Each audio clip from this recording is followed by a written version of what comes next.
ছিলাম এক প্রবাসী ছেলের কাছে। সে আমাকে ভালোবেসে বিয়ে করছিল।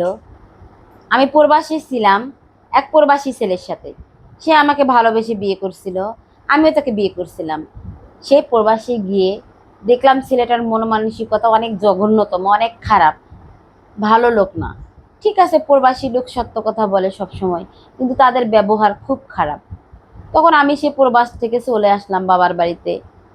1 মাস, 2 মাস, 3 মাস, এভাবে 7 মাস, 8 মাস, 1 বছর গেল। ছেলেটা আবার ফেরত আসলো আমার কাছে এসে বলল যে তোমাকে ছাড়া না আমি মোটেও প্রবাস জীবনে ভালো থাকতে পারি না। তখন কি করলো ছেলেটা, আবার আমাকে ফাঁকি দিয়ে কিছুদিন 2-1 মাস থেকে আবার চলে গেল প্রবাসে।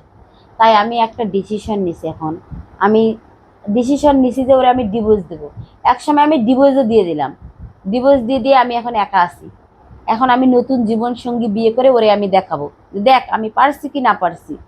তাই একটা সুন্দর মনের মানুষ চাই, দেশি হোক বিদেশি যাই হোক, সেজন্য আমাকে ভালোবাসা দিয়ে আমার সাথে সুন্দর মন নিয়ে আমার পাশে এসে দাঁড়িয়ে আমাকে যেন বিয়ে করে। শেয়ার অপশনে আমার হোয়াটসঅ্যাপ ইমো নাম্বার দেয়া আছে। যদি কেউ আমাকে ভালোবাসা হিসেবে গ্রহণ করতে চায় বা বউ হিসেবে গ্রহণ করতে চায়, তাহলে অবশ্যই শেয়ার অপশনে হোয়াটসঅ্যাপ ইমো নাম্বারে যোগাযোগ করবেন এবং আমাকে আপনার জীবন সঙ্গিনী করে নেবেন। আর আমি মূলত আমার জীবন সঙ্গিনীকে চাই একটা বিশ্বাস্ত, তার মনে যেন বিশ্বাস্ত থাকে, কোনো লোভ লালসা না থাকে। সেজন্য একটা খুব ভালো লোক হয়, ভালো মানে একদম চরিত্রবান। নীতিবান লোক। নীতিবান বলতে গুড, অনেক ভালো যেন লোক ভালো, হয়, আপনার মনে যেন খাপ খায়। মনে যেন খাপ খায়। আর আমার মনে খাপ খেলে আমি তাকে আমার জীবনে রাজপুত্র করে রেখে দিব। আচ্ছা, সেটা কিরকম ছেলে চাচ্ছেন, দেশি না বিদেশি চাচ্ছিলেন?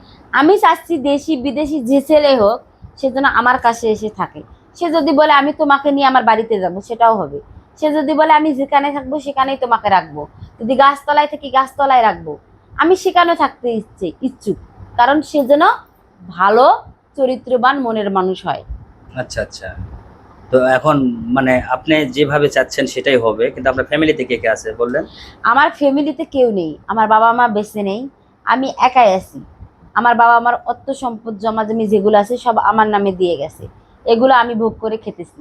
পরবর্তী যে আমার জীবন সঙ্গিনী হয়ে আসবে সে এগুলো খাবে। আচ্ছা। তো এখন আপনার বাবা কি বলতেছে? বাবা মা নেই, বাবা বাবা কি বলবে? এখন আমার ডিসিশনেই বড় ডিসিশন, এখানে আমার গার্জিয়ান বলতে কেউ নেই। আমার গার্জিয়ান আমি নিজেই। আচ্ছা, যদি কিরকম বয়সের লাগবে আপনার? 25 থেকে 30 বছর। তো যে ভাই আপনাকে বিয়ে করতে চাইবে বা বিয়ে করবে বা যোগাযোগ কিভাবে করবে? ওই যে বললাম শেয়ার অপশনে আমার হোয়াটসঅ্যাপ ইমো নাম্বার দেয়া আছে, এই নাম্বারে যোগাযোগ করলে আমাকে পাবেন। গ্রামের বাড়ি কোথায় বললেন? আমার গ্রামের বাড়ি হচ্ছে যশোরে।